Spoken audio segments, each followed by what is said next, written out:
Welcome back everyone. In this session, I'm going to give you the line-by-line explanation of Macbeth Act 5 Scene 3. Do check the pinned comment section for all important video links related to your syllabus and kindly subscribe to our channel and tap the bell icon. What is the setting? Dunsinane, a room in the castle. Who are the characters present? Enter Macbeth, doctor and attendants. What is the dramatic significance of this scene? Prepare long answer question as well as short answer questions from this scene. This scene is important, dear girls and boys. Dramatic significance. This scene and the previous one provide a perfect study in contrast. The hopelessness and despair of Macbeth is contrasted with the cool determination of his enemies. Number 1, hopelessness and despair of Macbeth versus the cool determination of his enemies. Number 2, the hatred of Macbeth's subjects is contrasted with the loyalty of Malcolm's supporters. The hatred of Macbeth's subjects versus the loyalty of Malcolm's supporters. And number 3, the rapid changes of mood in Macbeth is contrasted with the unanimity of the Scottish lords, the commitment of the Scottish lords.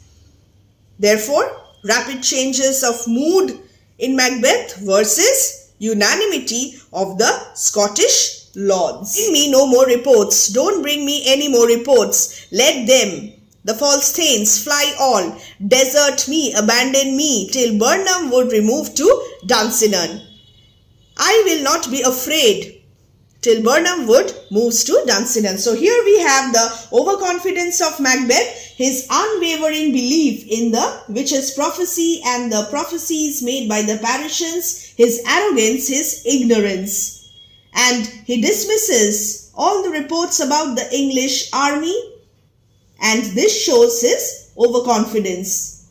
And here we have the isolation and loneliness of Macbeth.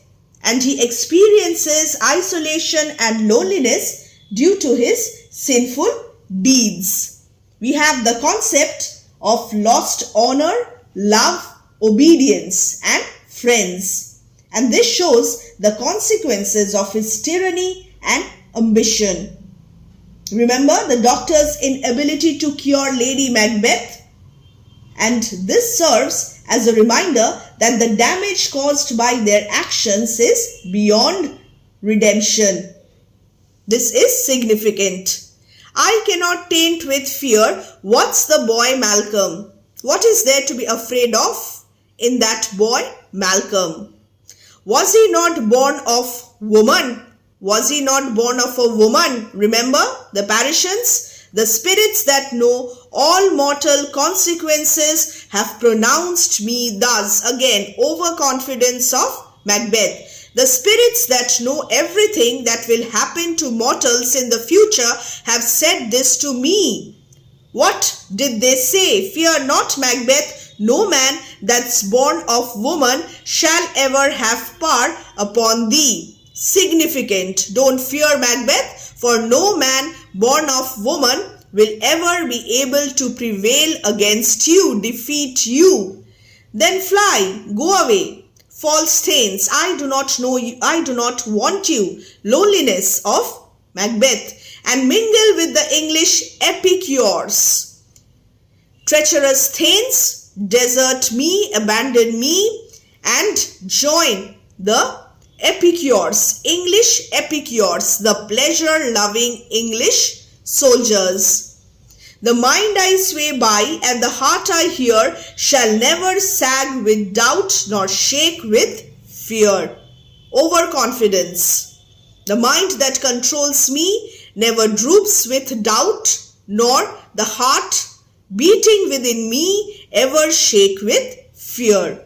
Enter a servant, the devil damn thee black, thou cream-faced loon, where gottest thou that goose look?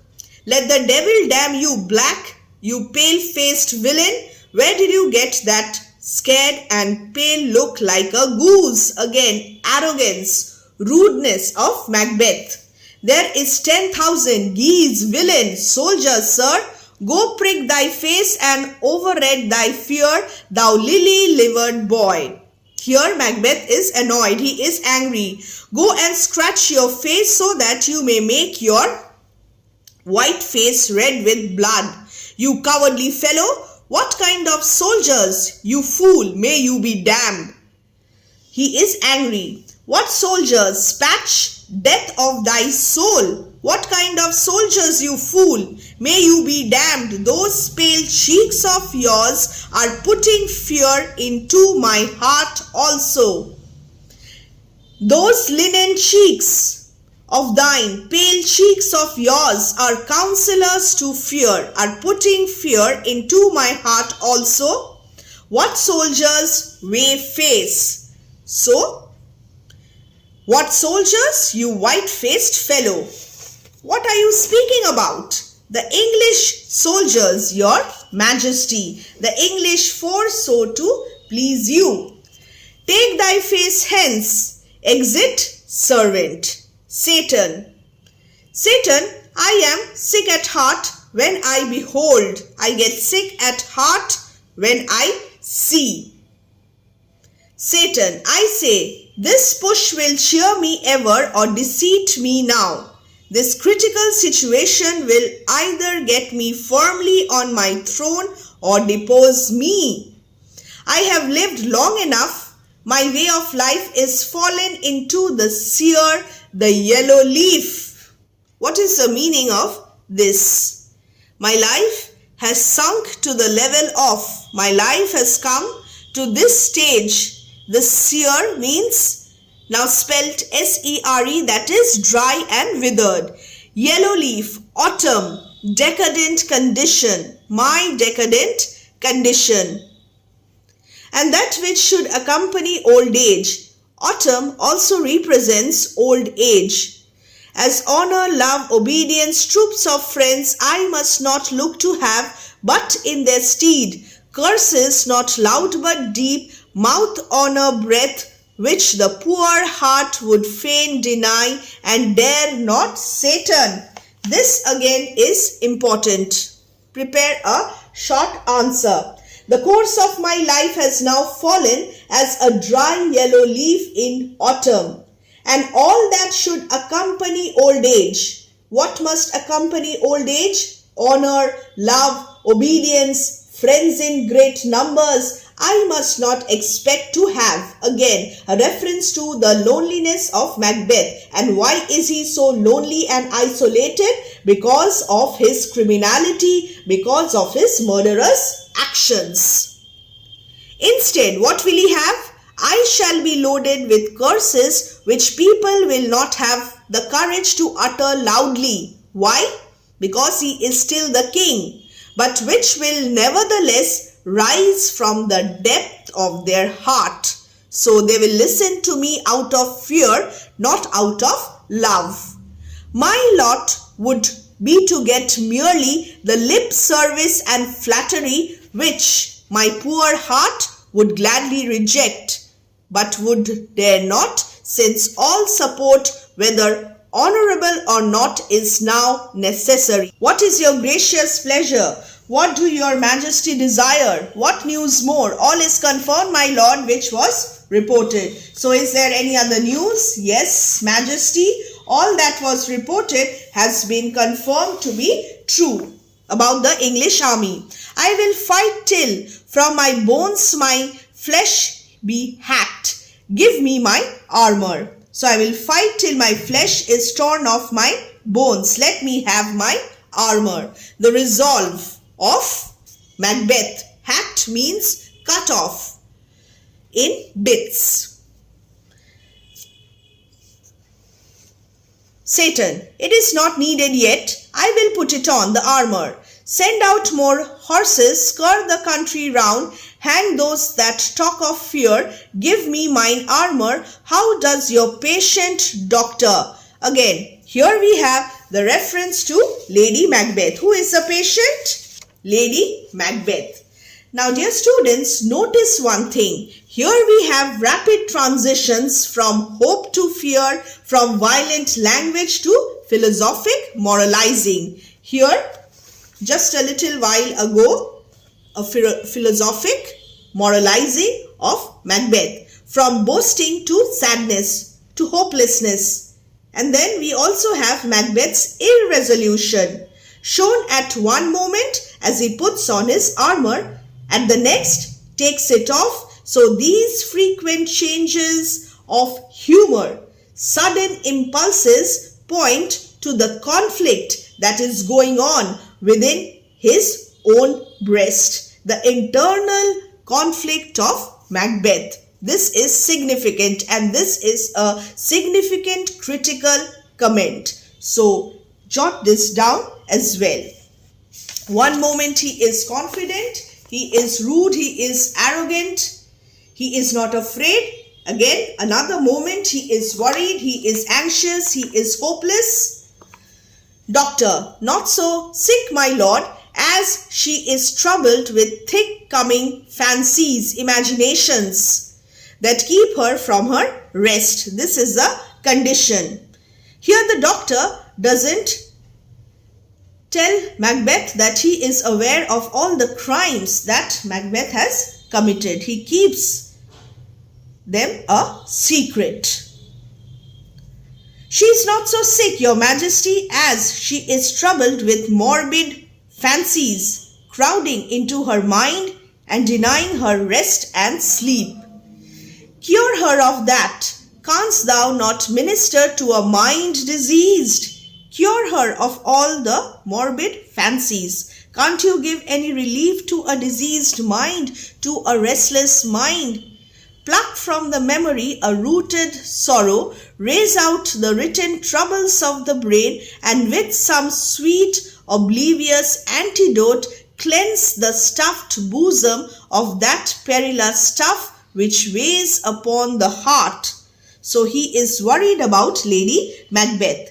Can't you pluck from the memory a sorrow deeply lodged there, the deep-rooted memory? Can't you wipe out troubles imprinted on the brain with some sound antidote, remedy, capable of causing sweet forgetfulness? Please, doctor, rid her of the burden of sadness which weighs her heart down. Therein the patient must minister to himself. For this, the patient has to be his own doctor. Throw physic to the dogs, I will none of it. Throw your medicines to the dogs then. They have no use for me. To Satan, go and put my armor on, give me my baton. Again, rapid transition. He is annoyed to listen to the doctor, to hear about his inability to cure Lady Macbeth. Lady Macbeth must cure herself. Come, put mine armor on, give me my staff. Satan, send out, doctor, the thanes fly from me. Come, sir, dispatch, if thou couldest, doctor, cast the water of my land, find her disease and purge it to a sound and pristine health. Again, another transition. Doctor, if you can medically examine my country and diagnose its disease and restore it to its former sound health, I would sing your praises till they would awaken enough echoes. So is this possible? No, this is not possible. How can the doctor cure? How can the doctor be the water of my land, cure Scotland? So his condition is beyond redemption now. I would applaud thee to the very echo that should applaud again. Pull it off, I say. What rhubarb, or what purgative drug would score these English hens? Hearest thou of them? So, pull off my armor, I say to the doctor. Is there any herb or drug that could purge, purify this country of the English? Have you not heard of the English coming here? Now, these words show the mental disturbance, the anxiety of Macbeth. My good lord, your royal preparation makes us hear something. The preparations being made by you to face the English forces have acquainted us with the news of their coming this side. Bring it after me, I will not be afraid of death and bane till Burnham Forest would come to Dunsinane. Again, another change. Doctor aside, were I from Dunsinane, away and clear, profit again should hardly draw me here. If I could once get clear of Dunsinane, no promise of profit, no promise of gain would ever tempt me to come here again ever. And he leaves. So he wants to go away from this place as soon as possible. In this way, dear students, this scene is significant. So prepare long answer question, short answer question, condition of Macbeth, the rapid transitions. The doctor's desire to be far away from Dunsinane serves as a subtle critique of Macbeth's rule and suggests that others may also desire to distance themselves from the tyrant. He doesn't have many supporters here. Everyone is abandoning him one after the other, and he himself is responsible for his condition, which is now beyond any redemption.